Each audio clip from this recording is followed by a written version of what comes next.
इस मैप को देखें। यह हमारा भारत है और यहाँ पर भारत का एक आइलैंड है जो ऊपर से कुछ ऐसा दिखता है। पर भारत सरकार ने यहाँ जाने पर पाबंदी लगा रखी है क्योंकि इस आइलैंड पर एक जनजाति रहती है जिसे दुनिया आदमखोर जनजाति के नाम से जानती है। क्योंकि इस आइलैंड पर जाने वाला कोई भी इंसान आज तक जिंदा वापस नहीं लौट पाया है। जो कोई भी यहाँ पर जाता है उस पर ये लोग तीर कमान से हमला कर देते हैं। असल में यह जनजाति जिस आइलैंड पर रहती है वो एक छोटा सा आइलैंड है जिसे नॉर्थ सेंटिनल आइलैंड कहते हैं, जहाँ पर पिछले हजारों सालों से ये लोग रहते आए हैं और आज भी यह जनजाति इसी आइलैंड पर रहती है। ये लोग यहाँ से कभी बाहर नहीं निकले और दुनिया के साथ इनका कोई भी संपर्क नहीं है। असल में इन लोगों को पता ही नहीं है कि आधुनिकता क्या होती है और सामने हम आधुनिक लोगों को भी ये पता नहीं है कि सुनामी, तूफान, महामारियों के बावजूद भी ये लोग आज भी इस छोटे से आइलैंड पर कैसे जिंदा बचे हैं। ये जनजाति क्या खाती पीती है, कौन सी भाषा बोलती है, उस बारे में बाहरी दुनिया को भी कुछ पता नहीं है। बाहरी दुनिया इनके बारे में जो जानती है वो ये कि यह जनजाति बहुत ही खतरनाक है क्योंकि बीते समय में कई लोगों ने यहाँ पर जाने की कोशिश की थी लेकिन कोई जिंदा वापस नहीं लौटा। अंग्रेजों ने भी काफी मेहनत की लेकिन ये लोग भी सफल नहीं हो पाए थे। आगे विस्तार से जानेंगे इन सभी घटनाओं के बारे में। तो ऐसे ही ओरिजिनल इमेजेस और मैप के जरिए मैं आपको नॉर्थ सेंटिनल आइलैंड और इनकी इस जनजाति का पूरा इतिहास समझाने की कोशिश करूंगा कि यह आइलैंड कहाँ पर है, यहाँ पर कौन सी जनजाति रहती है, इस जनजाति को आदमखोर जनजाति का टैग क्यों मिला हुआ है, यहाँ पर कौन कौन लोग गए थे और उनका क्या अंजाम हुआ था, भारत सरकार ने यहाँ जाने पर क्यों पाबंदी लगा रखी है, बावजूद इसके लोग इलीगली क्यों यहाँ पर जाते हैं, इस जनजाति को दुनिया की मोस्ट आइसोलेटेड जनजाति क्यों कहा जाता है और क्यों यह जनजाति आज भी आदिमानव जीवन शैली का जीवन जी रही है, वो सब और इसके अलावा और भी बहुत कुछ जानने को मिलेगा आपको इतिहास के बारे में। तो वीडियो के आखिर तक मेरे साथ बने रहिए।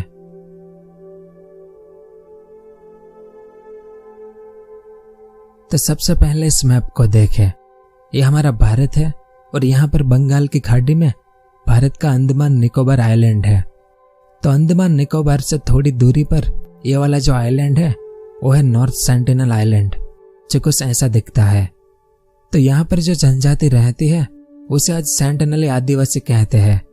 अब ये आदिवासी इस आइलैंड पर कहाँ से आए उसके कोई सटीक प्रमाण नहीं है, लेकिन ऐसा माना जाता है कि आज से करीब 70,000 साल पहले जब दुनिया की पहली इंसानी सभ्यता, जिसे आज हम मॉडर्न होमो सैपियंस कहते हैं, वो अफ्रीका के नामीबिया के इलाकों में रहा करते थे। पर बाद में प्राकृतिक आपदाओं के कारण ये लोग बार बार अपना डेरा बदलते रहे।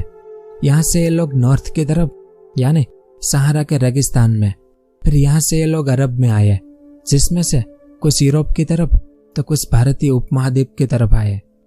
मतलब समय समय पर प्राकृतिक आपदाओं के कारण ये लोग दुनिया के अलग अलग हिस्सों में जाकर बसने लगे थे, जिस दौरान इनमें से कुछ लोग भारत से होते हुए अंडमान निकोबार आइलैंड तक पहुंच गए थे। तो अलग अलग समय पर अलग अलग जनजातियां यहाँ अंडमान निकोबार तक आई थी। ऐसे में आज से करीब 14,000 साल पहले एक ऐसी ही जनजाति यहाँ पहुंची जिसे बाद में सेंटिनल जनजाति नाम दिया गया। वो बाकी जनजातियों से बिल्कुल अलग थी, इनके लोग अलग थे, इन्हें अकेले रहना पसंद था और शायद इसी कारण इन्होंने समुद्र में दूर इस नॉर्थ सेंटिनल आइलैंड पर ही रहना पसंद किया, एकांत में, और बाकी जनजातियों से दूर समंदर के बीचों बीच। तो तब से लेकर आज तक ये लोग इसी आइलैंड पर रहते हैं, बिल्कुल एकांत में। इन्हें दुनिया से कुछ लेना देना ही नहीं है, इस कारण आज इन्हें दुनिया की आखिरी ऐसी जनजाति कहा जाता है जो बिल्कुल अनकॉन्टेक्टेड है। ये लोग आज भी आदि मानव की जीवन शैली से अपना जीवन जीते हैं। इस जनजाति के लोग अपने तीर कमान से समुद्री मछलियों और आइलैंड के जानवरों का शिकार करते हैं और इनसे ये लोग अपना पेट भरते हैं। इसके अलावा ये लोग शहद, यहाँ के पेड़ पर उगने वाले फल और इनके जड़ों का भी इस्तेमाल करते हैं अपने खान पान में। यानी प्रकृति की गोद में ये लोग आज भी आदि मानव का जीवन जी रहे हैं। बावजूद इसके दुनिया इन लोगों को आदमखोर जनजाति कहती है। क्यों? क्योंकि यहाँ पर बहुत सारी ऐसी घटनाएं घटी है। इस मैप को देखें। यह मैप आज से करीब 2000 साल पहले का मैप है। इस मैप को मिस्र के महान जियोग्राफर टोलेमी ने बनाया था। उस समय यह पूरी दुनिया घूमे थे, यूरोप, एशिया और अफ्रीका।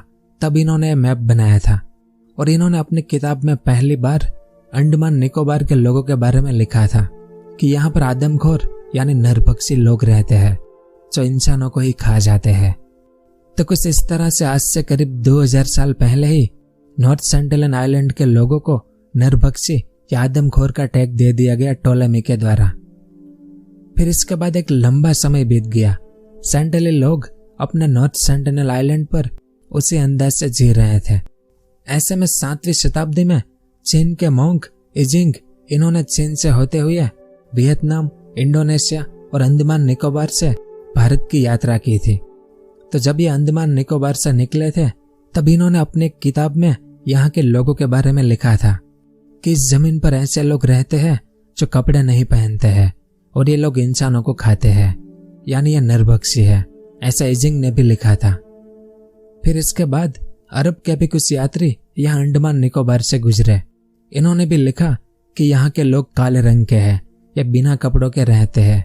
अगर यहाँ पर कोई बाहर का इंसान आता है तो यहाँ के लोग इन्हें मार देते हैं और उसे खा जाते हैं। तो कुछ इस तरह से बाहरी देशों के कई यात्रियों ने नॉर्थ सेंटिनल आइलैंड के लोगों को आदमखोर का टैग दे रखा था। फिर 10वीं सदी में भारत के दक्षिण भाग में चोला एम्पायर का उदय हुआ।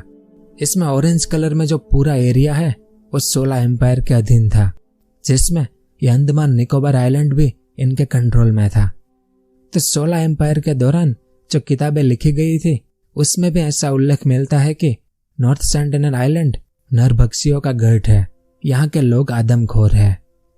फिर इसके बाद साल 1296 में इटली के एक प्रसिद्ध यात्री मार्को पोलो इन्होंने अपनी यात्रा के दौरान लिखा था कि अंडमान के लोग आदमखोर होते हैं। इनके तेज दांत, लाल आंखें और ये बहुत ही ब्रूटल होते हैं। ये जिसे देखते हैं उसे मार डालते हैं। अब मार्को पोलो ने यह सब लिख तो दिया, लेकिन इतिहासकारों का मानना है कि मार्को पोलो अंडमान निकोबार कभी गए ही नहीं थे। ये इंडोनेशिया से सीधे भारत चले गए थे। यानी मार्को पोलो की ये बातें बस सुनी सुनाई बातें थी। इनके पहले के जो यात्री थे उन्होंने जो बोला था इस नॉर्थ सेंटिनल आइलैंड के लोगों के बारे में, वो सब सुनकर ही मार्को पोलो ने ये सब लिख दिया था। यानी लगभग साल 1771 तक ये गलतफहमी रही दुनिया को कि नॉर्थ सेंटिनल आइलैंड पर जो जनजाति रहती है वो आदमखोर है, क्योंकि इससे पहले जितने भी यात्री थे उन सब ने इन लोगों को या तो नरभक्षी या फिर आदमखोर का खिताब दे दिया था।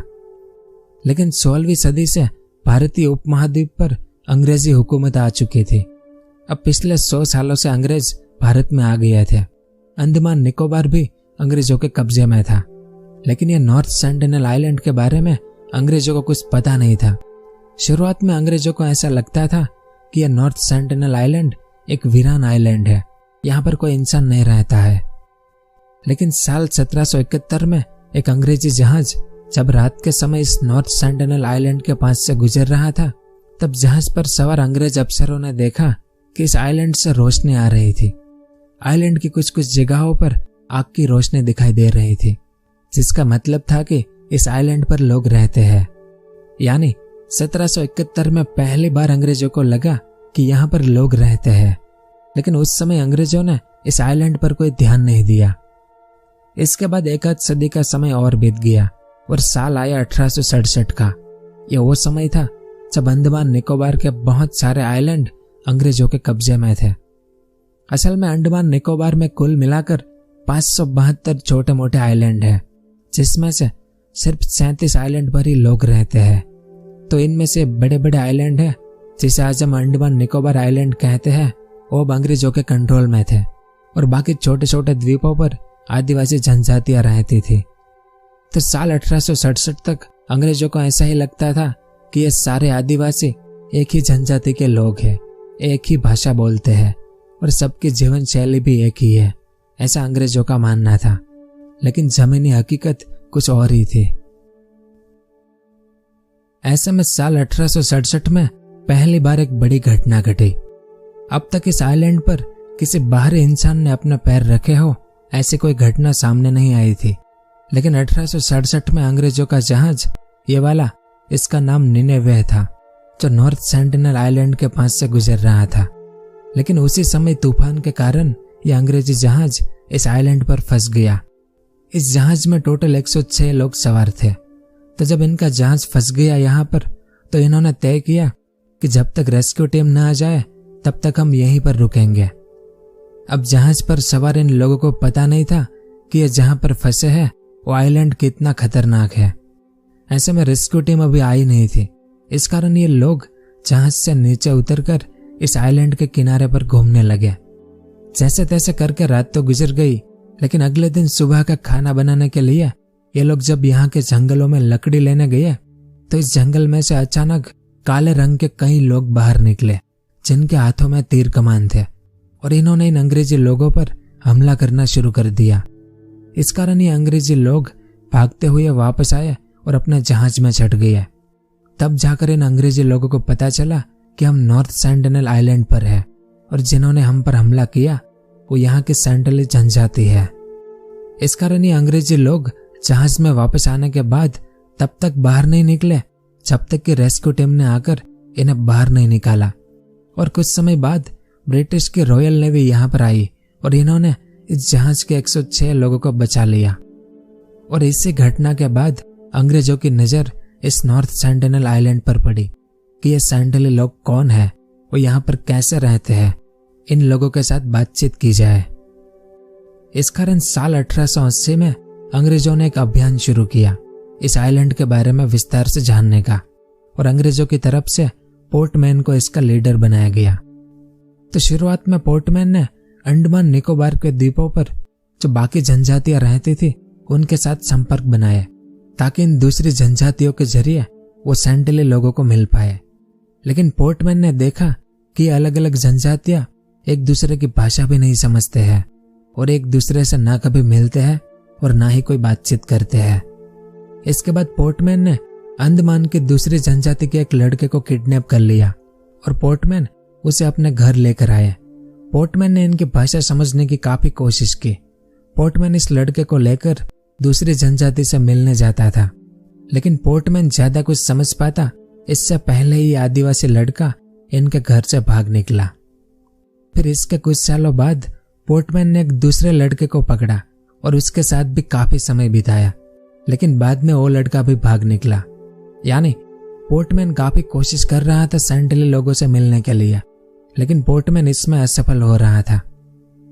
इस कारण साल 1880 में पोर्टमैन सेना की एक टुकड़ी लेकर इस नॉर्थ सेंटिनल आइलैंड पर पहुंचा और कई दिनों की खोज के बाद इन्होंने सेंटिनल लोगों के एक पूरे परिवार को किडनैप कर लिया, जिसमें एक बूढ़ा आदमी, एक औरत और 4 बच्चे शामिल थे। तो पोर्टमैन इन सेंटिनल लोगों को अंडमान की राजधानी पोर्ट ब्लेयर में लेकर आए, लेकिन यह बूढ़ा आदमी और औरत कुछ ही दिनों में मर गया और इनके बच्चों की भी तबीयत खराब होने लगी थी। इस कारण पोर्टमैन उन बच्चों को वापस नॉर्थ सेंटिनल आइलैंड पर छोड़ देते हैं और इसी घटना के बाद अंग्रेजों ने दोबारा इस आइलैंड पर जाने की कभी कोशिश नहीं की।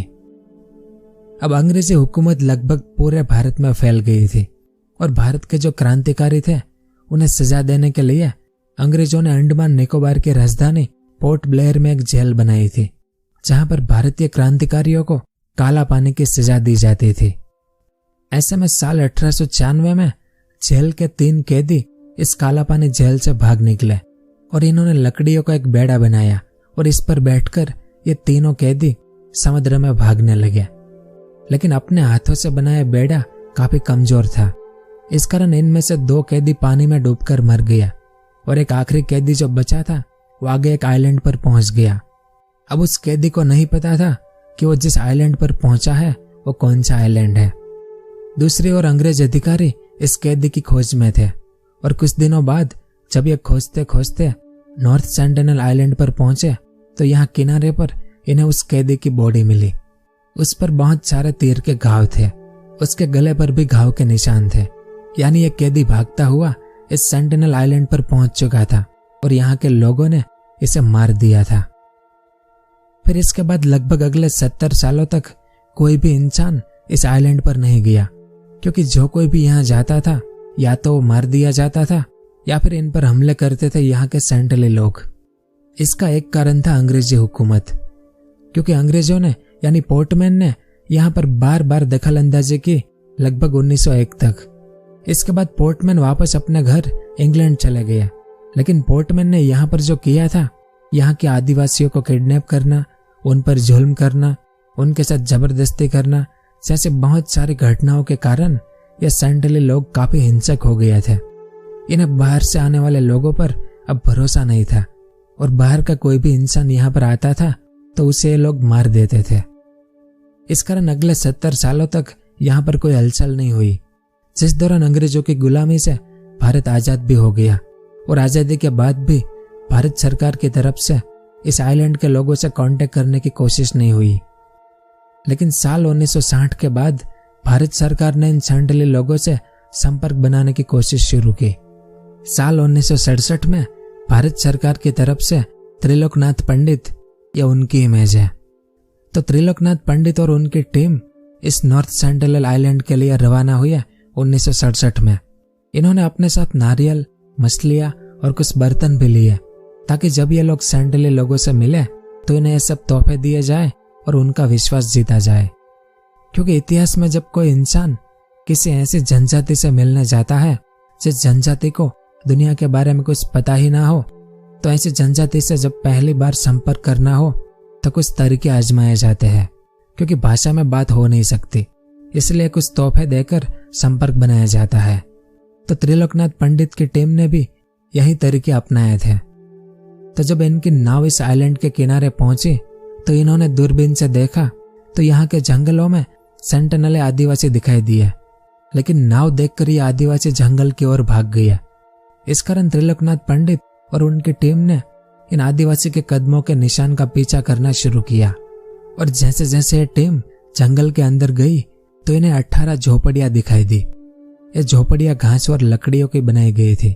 इसमें से कुछ झोपड़ियों के अंदर आग जल रही थी, कुछ में शहद और चूअर की हड्डियां पड़ी हुई थी।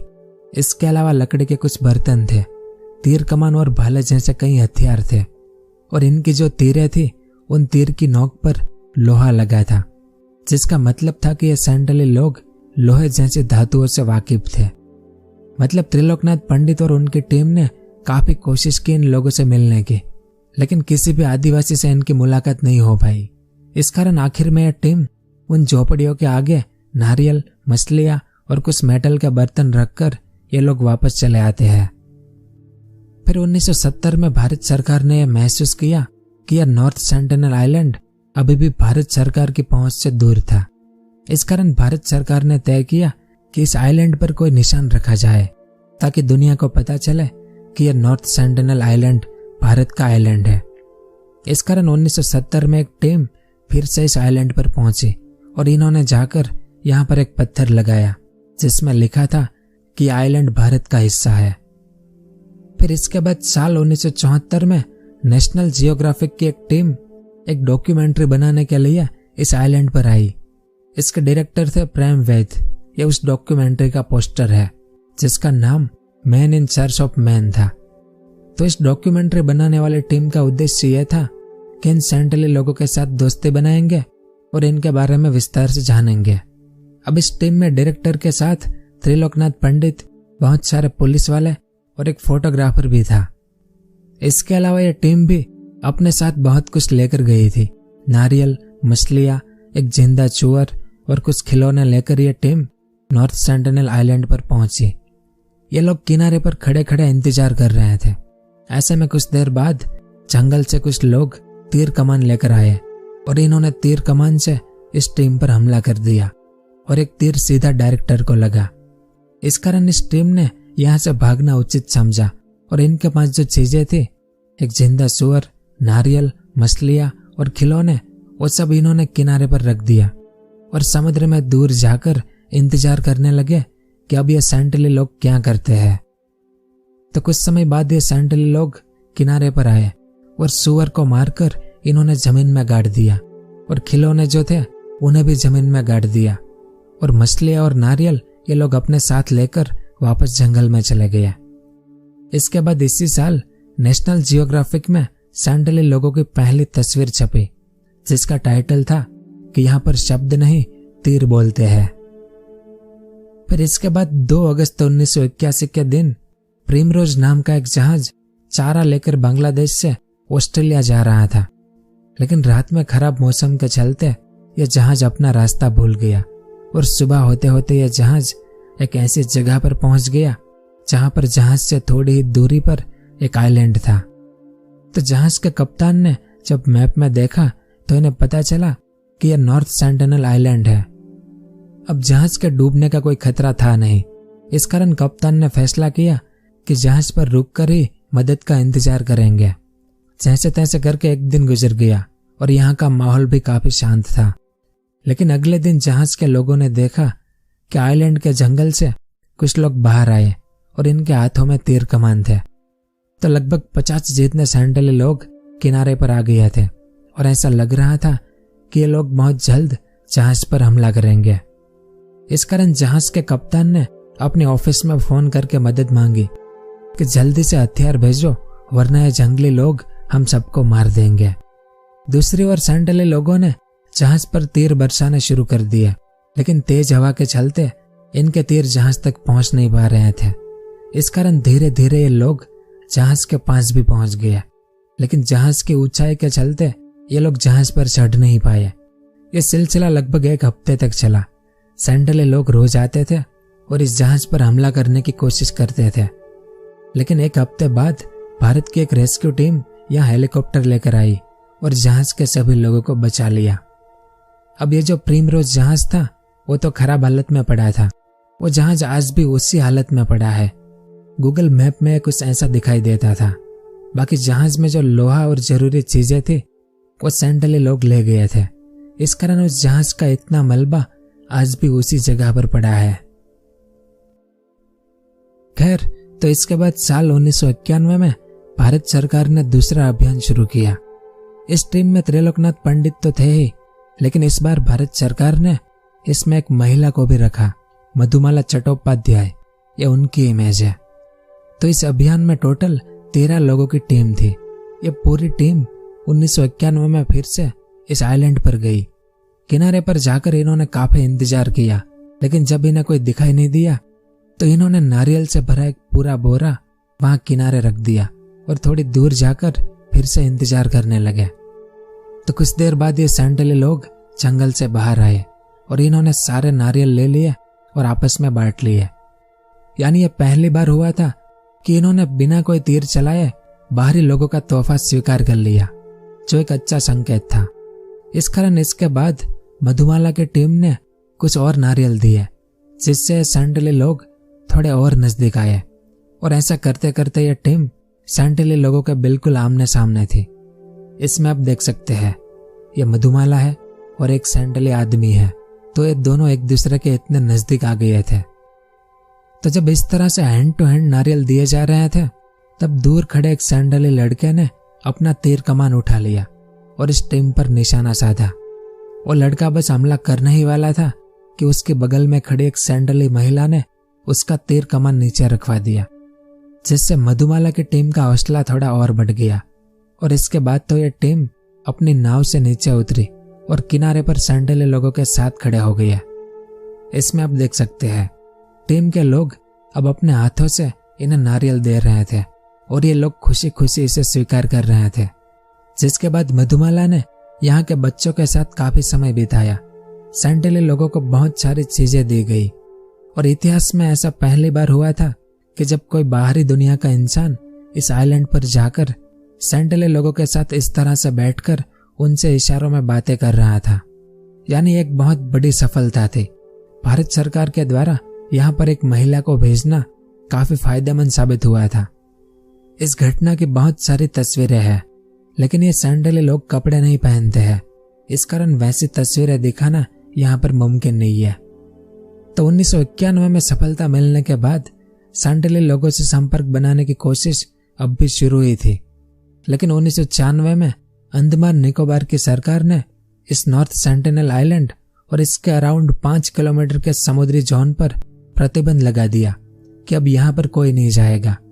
यानी 1996 के बाद से इस आइलैंड पर जाने की किसी को भी अनुमति नहीं है। फिर साल 2001 में जब भारत का सेंसस यानी जनगणना हो रही थी, तब भारत सरकार ने एक टीम इस आइलैंड पर भेजी कि जाकर पता करो कि इस आइलैंड पर कितने सैंडली लोग रहते हैं। तो यह टीम 2 बार इस आइलैंड पर गई, जिस दौरान इन्हें टोटल 39 लोग दिखाई दिए। यानी 2001 के सेंसस में नॉर्थ सेंटिनल आइलैंड पर टोटल 39 लोग रहते थे। फिर साल 2004 में हिंद महासागर में एक बहुत बड़ी सुनामी आई थी। इसमें लाल कलर के जितने एरिया है वहां पर इस सुनामी ने काफी तबाही मचाई थी, जिसमें अंडमान निकोबार के साथ साथ नॉर्थ सेंटिनल आइलैंड को भी काफी नुकसान हुआ था। इसमें सभी देशों को मिलाकर टोटल 2,27,000 से ज्यादा लोग मारे गए थे। तो भारत सरकार ने यह महसूस किया कि इस सुनामी में आधुनिक दुनिया के इतने सारे लोग अगर मारे गए हैं तो इस नॉर्थ सेंटिनल आइलैंड के लोगों का क्या हुआ होगा। इस कारण भारत सरकार ने सुनामी के 3 दिन बाद तुरंत मदद भेजी। फूड पैकेट लेकर एक हेलीकॉप्टर इस आइलैंड पर भेजा गया, लेकिन हेलीकॉप्टर देखते ही इन सेंटिनली लोगों ने इन पर तीर कमान से हमला शुरू कर दिया। यानी इसका मतलब यह था कि इस भयानक सुनामी में ये सेंटिनली लोग सुरक्षित थे और तीर कमान के द्वारा इन्होंने संदेश भी दे दिया कि हमें तुम्हारी मदद की जरूरत नहीं है। अब हैरानी की बात यह थी कि इस सुनामी ने इस आइलैंड की पूरी रूपरेखा बदल दी थी। इस आइलैंड की बहुत सारी चट्टानें डूब चुकी थी और काफी नुकसान हुआ था यहाँ पर, लेकिन बावजूद इसके सेंटिनली लोग सुरक्षित थे और इन्हें कोई मदद की भी जरूरत नहीं थी।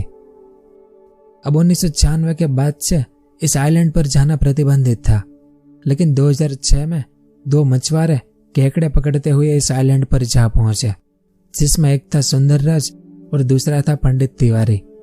तो ये दोनों मछुआरे जब इस आइलैंड पर गए तो सेंटिनली लोगों ने इन्हें मार दिया और रेस्क्यू टीम ने जब जाकर देखा तो ये दोनों मछुआरे मारे गए थे और इनकी बॉडी को बांस की लकड़ी से लटकाकर किनारे पर खड़ा कर दिया गया था, जिसे देखकर ऐसा लग रहा था कि सेंटिनली लोगों द्वारा एक चेतावनी हो। और जो रेस्क्यू टीम इन्हें लेने गई थी उन पर भी इन लोगों ने तीर कमान से हमला कर दिया। अब यहाँ पर जाना और इन सेंटिनली लोगों से संपर्क करना मना है। इस कारण भारत सरकार का कोई नियम भी यहाँ लागू नहीं होता। यानी अगर आप यहाँ पर गए और आप मारे जाते हैं तो इसकी जिम्मेदारी भी आपकी खुद की होगी। फिर इसके बाद अगले 12 सालों तक सब कुछ शांत रहा, लेकिन साल 2018 में फिर से एक बड़ी घटना घटी। अमेरिका का एक नौजवान लड़का जॉन एलन चाओ, ये उसकी इमेज है, एक ईसाई मिशनरी था जिसका काम ईसाई धर्म को फैलाना होता है। तो साल 2015 में यह पहली बार अंडमान निकोबार आया था और उसके बाद यह कई बार यहाँ पर आया, क्योंकि यहाँ पर बहुत सारी जनजातियां थी। तो इस लड़के की इच्छा थी कि मैं ईश्वर यानी जीसस का संदेश इन आदिवासी लोगों तक पहुंचाऊं। ऐसे में 15 नवंबर 2018 के दिन यह जॉन एलन फिर से अंडमान निकोबार पहुंचा और यहाँ के कुछ लोकल लोगों की मदद से इसने एक नाव भाड़े पर ली और कुछ ऐसे लोगों को अपने साथ लिया जो इलीगली नॉर्थ सेंटिनल आइलैंड पर पहुंचाने का काम करते थे। तो इन लोकल लोगों की मदद से ये जॉन एलन आधी रात को रवाना हुआ और बिना किसी को पता चले ये लोग इस आइलैंड पर पहुंच गए और जॉन एलन वहां पर उतर गया बिल्कुल अकेला। और सुबह होते ही ये इस आइलैंड के जंगल में रवाना हुआ और अंदर जाकर उसने देखा कि वहां पर लगभग 25 जितनी झोपड़ियां थी। और कुछ देर बाद जॉन को 2 सेंटिनली लोग मिले, तो जॉन ने उसके साथ बातचीत शुरू की, वो भी अंग्रेजी भाषा में। तो उन सेंटिनली लोगों ने थोड़ी देर तक जॉन की बात सुनी, लेकिन उसके बाद उन्हें लगा कि यह कोई खतरा है और उन्होंने अपना तीर कमान उठाकर जॉन पर हमला कर दिया। जॉन की किस्मत अच्छी थी कि उसे कोई तीर लगा नहीं और जॉन यहाँ से भागते हुए किनारे पर आ गया, जहां पर वो लोकल लोग नाव लेकर उसका इंतजार कर रहे थे वहां पर।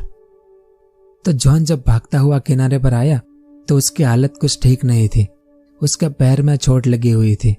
बावजूद इसके वो अपनी नाव तक पहुंच गया। इस कारण जॉन को लगा कि ईश्वर उनके साथ है, ईश्वर ने ही उनकी जान बचाई है। इस कारण जॉन ने तय किया कि वो दोबारा इस जंगल में जाएगा इन सेंटिनली लोगों को ईश्वर का संदेश देने। तो जॉन ने पहले तो अपने परिवार को एक पूरा लेटर लिखा कि वो कैसे यहाँ पर आया, कैसे वो सेंटिनली लोगों से मिला, उसके साथ क्या हुआ, मतलब जॉन ने पूरा घटनाक्रम विस्तार से लिखा अपने लेटर में, और वो लेटर जॉन ने उन लोकल लोगों को दे दिया कि अगर मैं वापस ना आऊं तो ये लेटर मेरे परिवार तक पहुंचा देना। जिसके बाद 16 नवंबर के दिन जॉन फिर से निकल पड़ा इस आइलैंड के जंगल में, और ये लोकल लोग किनारे पर खड़े उसका इंतजार करने लगे। पूरा दिन और पूरी रात बीत गई, लेकिन जॉन अभी तक वापस नहीं आया था। इस कारण ये लोकल लोग अपनी नाव लेकर किनारे के नजदीक गए और उन्होंने देखा कि वहां पर एक बॉडी पड़ी थी। इस कारण ये लोग उस बॉडी के पास गए तो पता चला कि ये तो जॉन है जो मर चुका था। यानी सैंडली लोगों ने जॉन को मार दिया था और उसकी बॉडी वो किनारे पर छोड़ गए थे, ताकि जो लेने आए उन्हें यह संदेश मिले कि यहाँ पर किसी बाहरी इंसान का स्वागत इसी तरह से होता है। खैर, तो जॉन की मौत के बाद इन लोकल लोगों ने जॉन का लेटर उनके परिवार को भेजा अमेरिका में, और उन्हें खबर दी कि जॉन अब मर चुका है। जिसके बाद जॉन के परिवार ने भारत सरकार से मदद मांगी। बाद में भारत की पुलिस ने उन लोकल लोगों को गिरफ्तार किया जो जॉन को इलीगली वहां तक ले गए थे। दूसरी ओर भारत सरकार ने एक स्टेटमेंट जारी किया कि जॉन एलन भारत सरकार की परमिशन लिए बगैर ही वहां पर पहुंच गया था। जॉन एलन ने ना ही अंडमान की पुलिस को बताया था और ना ही जंगल खाते के अधिकारियों को बताया था। वो इलीगली अपनी मर्जी से वहां गया था। तो भारत सरकार के स्टेटमेंट के बाद यह मामला भी खत्म हो गया।